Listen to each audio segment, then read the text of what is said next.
America का visa refuse हो गया, चाहे आपकी फाइलिंग की वजह से हो गया, चाहे उस बंदे के कॉन्फिडेंस की वजह से हो गया, अब उसे क्या करना चाहिए? इसकी दोबारा अपील तो हो नहीं सकती। अमेरिका वीज़ा रिफ्यूज़ कर देता है, या देता है या रिफ्यूज़ करता है। अब अगर आप दोबारा वीज़ा अप्लाई करना चाह रहे हैं तो आप अपनी प्रोफाइल में जब तक तब्दीली ना हो, आप तब तक वीज़ा अप्लाई ना करें।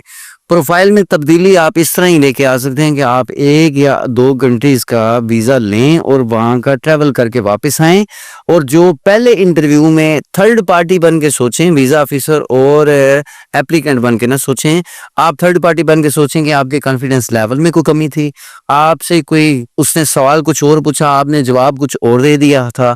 तो इस दफ़ा ज़रा बड़े इन्हमाक से अपने इंटरव्यू की तैयारी करके अपना इंटरव्यू दें और पहले वाली गलती ना दोहराएं। आपको यानी दोबारा कंसल्टेंसी फीस थे? नहीं, मैं कंसल्टेंसी फीस नहीं लेता दोबारा। मैं दोबारा उसको, उसने सिर्फ अपनी एमएससी की फीस जमा करवानी है, मैं उसको दोबारा consultancy free of cost provide करूंगा और दोबारा से इंटरव्यू की तैयारी करवा के उसको भेजूंगा। वो अपना वीज़ा लेगा। मेरे पास कितने ही ऐसे लोग हैं जिन्होंने 4 5 दफ़ा अपना वीज़ा पहले से अप्लाई किया हुआ था, मेरे पास आए हैं।